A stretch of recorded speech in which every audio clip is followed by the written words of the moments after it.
1, 2, 3. Okay, she ra phép. Let's begin.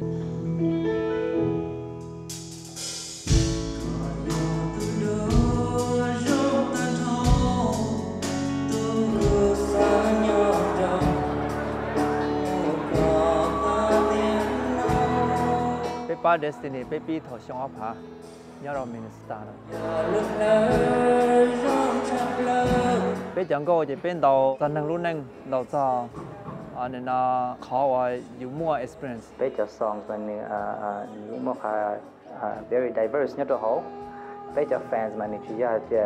chỉ có age groups đấy.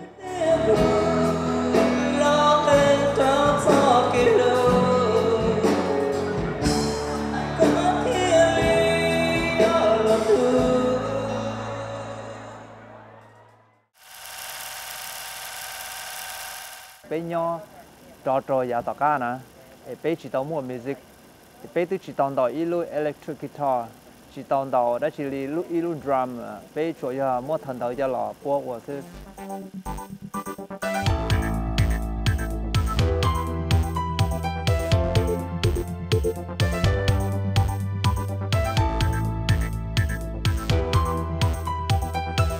Bây tôi sao tới chỗ nào thì bây sao thì bỏ lô tê ô tô bây giờ xử sẽ bị bỏ tàu. Cái chuyện này mà phải nói chuyện này một tí lú buông một cái nhớ thì picture, okay? Bây giờ chỉ bỏ thì bây mua lú họ phải có lò cầm một đêm bỏ đi trả đi, tức là họ bây giờ chơi ya, họ khéo rồi đó bây giờ cứ là giờ cho giàu, là giờ cho mình nhiều tất cả ya lên tự nhiên music là nếu theo họ bỏ họ thì vô đi trả vô theo đi một tàu.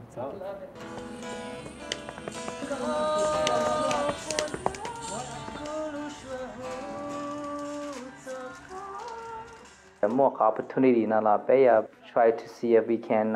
take more music to maybe một tô Thái lo là một tô America lo là một tô là hai thiện. What's the best thing to do to prepare yourself for a show?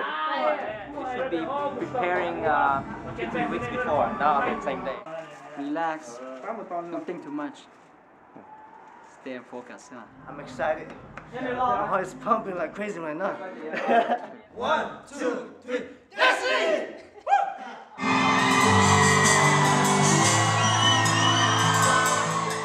Lý Phèn, Lý Bò là một trò tu lý vật khứ là một trò càng có về rồi cho nó lấy ra bé tụ idol nó bé này hoặc là bé thế lý phò thì lấy từ long tộc hình thì bé là tiểu long hình gì rồi. Cô lý mà thao thiêu.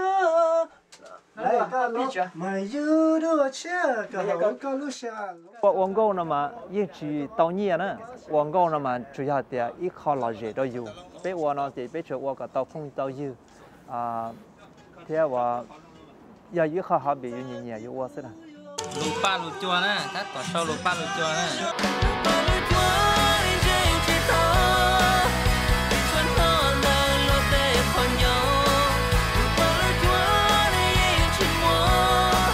Case mà người ít thu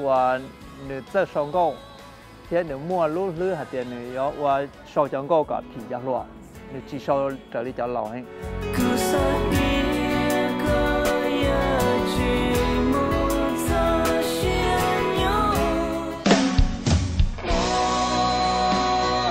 Lúa idea thì như nhà sau xong câu xí lúa xin giò xí trò. Những show chợ câu nó là yêu. Nếu chủ hạt tiền chỉ thoát sau được họ yêu miệng con gấu xí, nếu chủ consider cho lòng gì chẳng câu nào, mà cho tôi thấy cho concert nào.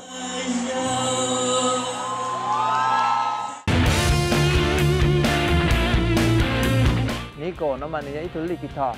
họ biết sau nó mà tu lead guitar nó trên nhưng mà lo sai nó khó lead guitar trên nữa, ôi chả thế rong.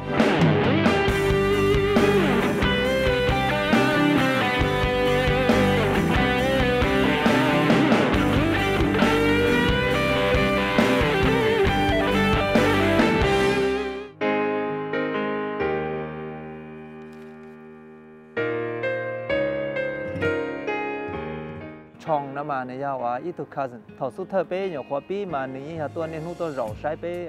đầu tư tới chuyện này nó nữ nhẹ hơn vậy bé chỉ muốn nữ cho là qua bé tụ keyboard vậy ta chỉ nói nữ cô họ kén đồng lợ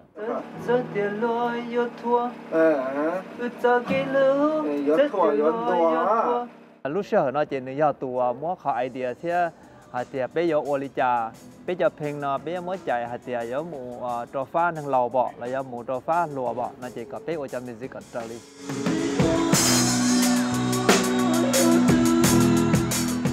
drummer trên nó mà này giờ trong tù này nó brother kia họ biết tù drummer phong cho nhau là nữ nhân nên nu bao bây giờ phèn vậy phong chỉ không là nữ bao bây giờ phèn ta lại vậy bây giờ我冇攞隻女也俾到濕，碰我 family 啲隻人係只窮他俾那隻，那啲要只窮啦，古英到天那隻俾我哋大家來小隻。但是呢，你古冇 skill 唔知啦，天你話冇那啲哦，本身古人他 destiny 嘛，古主位好個 different， 古話個容差，即係古位好個古 style 個走差天那隻，你到冇個唔知。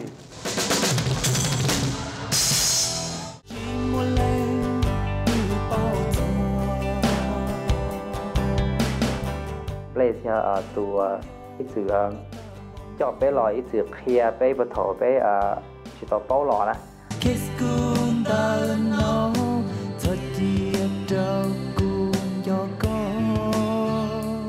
cái thầu you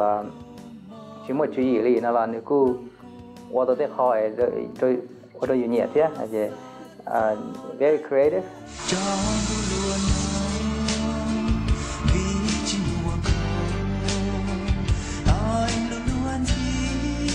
ba destiny nó chỉ được bao nhiêu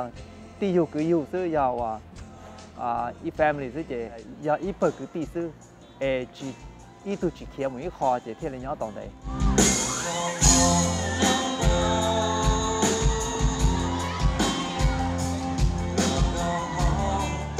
dù thế dù cho fan và giờ cho supporter nhá sân đội chủ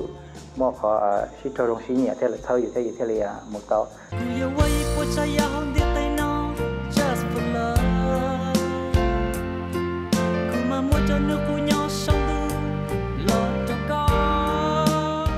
just for love thôi, họ tiền nâng nhẹ sắp lời lui, giờ muốn cho phát kỳ tế, lo tế họ tư là gì bảo để ra đấy à, destiny ra phim,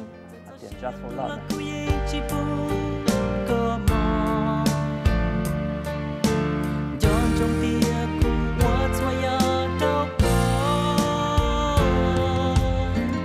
Ra câu này sau là để khu lòng câu lần trâu tù lần trâu này nếu qua xóa giả ít bộ trái giả đâu tù lòng câu này nè sợ tù lòng câu này nửa mỏ bộ đi trả do ni cho anh cha do ni cho lòng organs actually là tù lần trâu này nếu như này từ qua cả tàu trâu tù lòng câu này ta chỉ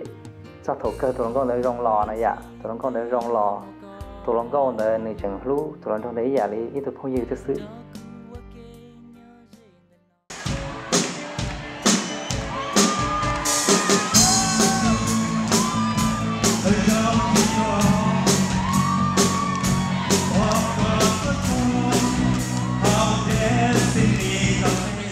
bé chỉ mua cờ là chị bé nông thứ chị bé hòa này nó bé hòa tàu chỉ một so họ hòa cơ cho phong trở dừa là cho mấy túi mì nhọn là cho nè cho tí cho nên mua cho mấy túi nhọn và nên nhẹ mấy cái tia là nên tao một cỡ là chỉ nên theo liền một tàu ít câu chuyện đây để bé theo trong liền lo được hay